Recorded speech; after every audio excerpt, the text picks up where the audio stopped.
Aqui em Brasília, se você optar por morar naquela região predominantemente de edifícios residenciais, você irá pagar 50% a mais do que essa região de onde eu estou gravando, que é uma região predominantemente por casas e poucos edifícios residenciais.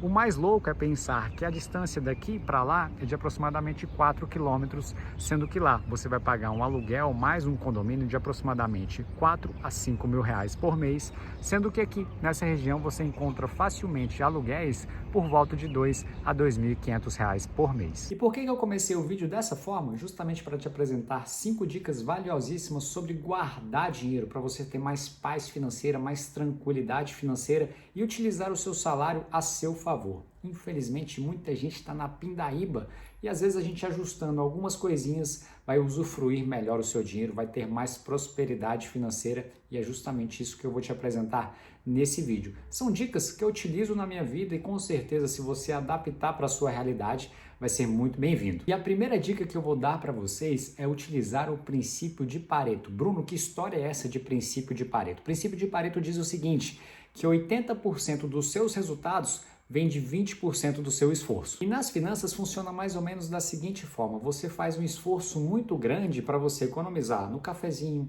na água, na pizza do final de semana, sendo que na verdade você está utilizando 80% de esforço para ter 20% de resultado. Não é isso que vai te deixar rico. É justamente o inverso. Você precisa de 20% de esforço para obter 80% de resultado.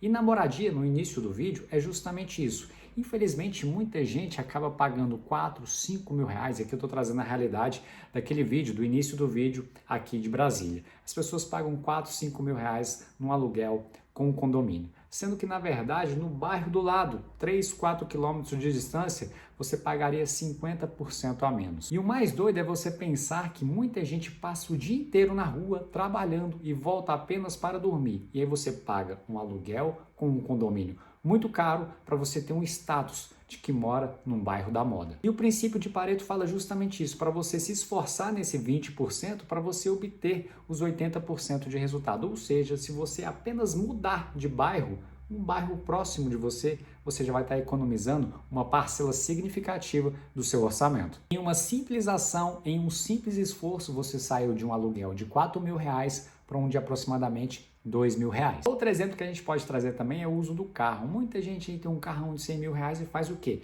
Entra no carro de manhã, pega um trânsito, vai para o serviço, o carro fica debaixo de sol e debaixo de chuva o dia todo.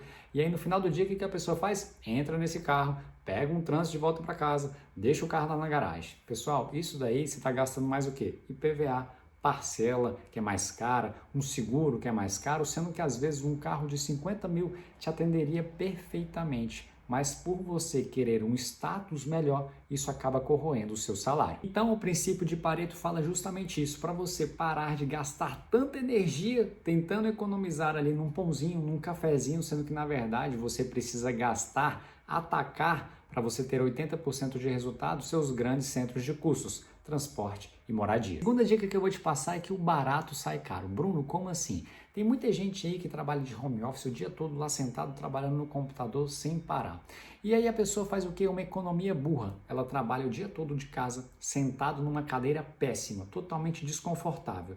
E por que é uma economia burra? Porque depois ela vai pegar essa economia dela que ela não quer gastar trocando essa cadeira para gastar com médico, com hospital, com medicamento, com fisioterapia, pilates, e aí a pessoa acaba inventando um monte de coisa, sendo que na verdade era só trocar a cadeira para ela ter uma vida mais tranquila e mais confortável. Quer outro exemplo muito clássico também que acontece? Papel higiênico. Tem muita gente que vai lá e consome um papel higiênico de baixa qualidade, vai lá e compra aquele mais baratinho. E aí, na verdade, ela está gastando muito mais papel higiênico se ela estivesse comprando um papel com mais qualidade, ali com folhas triplas, duplas, enfim, a folha que você quiser. Mas às vezes o barato sai muito mais caro. A terceira dica que eu vou te passar é para você definir o seu orçamento e os seus objetivos, ou seja, 2 Os aí na sua vida. Por que eu falo isso? Porque acontece, pessoal, com a maioria dos brasileiros. Em novembro de 2025, eu vou te contar uma historinha aqui rapidinho para você se identificar com ela. Em novembro de 2025, eu fui lá e assinei o streaming da Apple TV para assistir um filme. Assisti o filme e falei assim, depois eu cancelo. Não cancelei. Lembrei agora na fatura de 2026, janeiro de 2026, eu olhei e falei assim, oxe, R$29,90? O que é isso daqui? Aí que eu lembrei que eu tinha assinado lá em novembro de 2025 E eu falei assim, depois eu cancelo e acabei não cancelando. A moral da história, para você separar um pequeno tempo da sua vida, um pequeno espaço de tempo no seu mês, para você olhar para onde o seu dinheiro está indo. Esses gastos que na verdade você nem utiliza e nem sabe para onde que está indo o seu dinheiro, se você fizer um check-up ali, um checklist do seu orçamento mensal, você vai descobrir para onde seu dinheiro está indo e onde você pode economizar. Porque um pouquinho que vaza aqui, outro pouquinho que vaza acolá, se você juntar tudo, dá um dinheiro bom. E o segundo O é do objetivo, pessoal. O que acontece? Você tem que ter metas claras, objetivos muito claros. Digamos que a maioria dos brasileiros utilizem Nubank ou Banco Inter. Então deixa lá o dinheiro nas caixinhas ou nos porquinhos, né, do Banco Inter. E então coloque lá o nome, minha casa, meu carro, minha viagem. Coloca, defina esses objetivos, porque isso vai te dar um gás a mais para você conquistar. Porque se você só deixar em aberto, colocar lá o dinheiro numa caixinha qualquer e não definir aquela meta, não definir aquele objetivo, é dinheiro por dinheiro. No mais, quando acontecer alguma promoção ou alguma oportunidade única, o que você vai fazer? Você vai lá resgatar aquele dinheiro e vai acabar gastando. Quarta dica que eu vou te passar é para você saber exatamente quanto custa, quanto vale cada hora do seu trabalho. Sabe por que eu falo isso? Porque se eu te perguntar agora, é bem provável que você não saiba quanto custa, quanto vale. Mas se eu te fazer algumas perguntas, por exemplo, quanto foi o jogo do Brasil e da Alemanha? Gol da Alemanha, você vai lembrar do placar, mas você não sabe da sua hora trabalhada. Sabe por que isso faz total diferença? Porque você começa a calcular. Por exemplo, você vai comprar um tênis, aí você fala assim, poxa, se minha hora trabalhada é R$10, para eu comprar um tênis de R$500, quanto tempo eu teria que trabalhar para comprar esse tênis? E pessoal, eu vou utilizar um exemplo para você entender mais ou menos como funciona. Tem muita gente que ganha um salário mínimo. Um salário mínimo dá aproximadamente R$8 a hora trabalhada. Digamos que você queira comprar um celular, um iPhone 15, aproximadamente R$4.500, R$4.100. Vou colocar aqui R$4.000 um iPhone 15, beleza? E aí a gente coloca aqui 4.000 dividido pelo valor da sua hora trabalhada, por 8. E aí você precisa trabalhar 500 horas para você comprar um único celular. Ou seja, você trabalha 500 horas para comprar um único celular, um único objeto.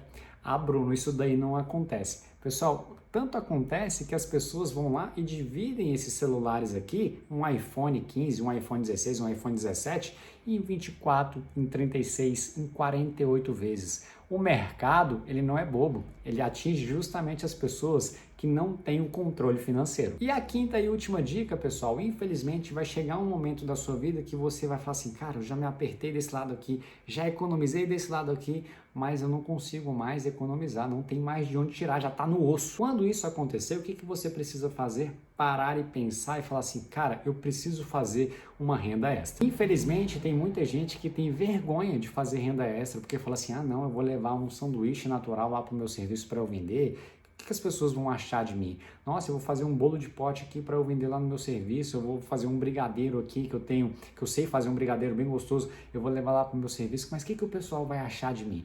As pessoas têm vergonha de fazer renda extra, sendo que na verdade não deveriam ter vergonha de fazer renda extra.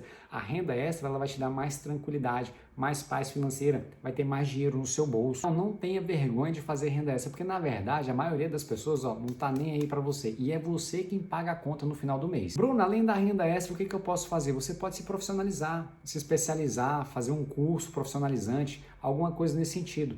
Tem muita vaga de emprego, mas tem pouca mão de obra qualificada. Isso está acontecendo não só aqui, mas no Brasil inteiro. Então faça uma renda extra ou se especialize. Aqui o foco é você ganhar mais, colocar mais dinheiro no seu bolso. Isso vai te trazer mais paz financeira, mais tranquilidade financeira. E quem sabe você pega essa renda extra, esse dinheiro todinho da renda extra e começa a investir, começa a aplicar, começa a receber renda passiva no seu bolso todos os meses. Pessoal, com certeza foram 5 dicas que não vão te fazer milionário, igual eu falei no início do vídeo, mas com certeza vão te dar um norte, vão te dar mais paz financeira, mais tranquilidade financeira, vai te tirar da pindaíba e é o que muita gente está precisando atualmente. Então, se você gostou desse vídeo, eu vou te pedir algumas coisas para você curtir, deixar um comentário aqui embaixo ou encaminhar para alguém que precisa muito escutar essas dicas. Se faz sentido ou não faz sentido para você, deixe no comentário aqui que a gente vai sempre conversando. Eu vou ficando por aqui, um forte abraço e até mais!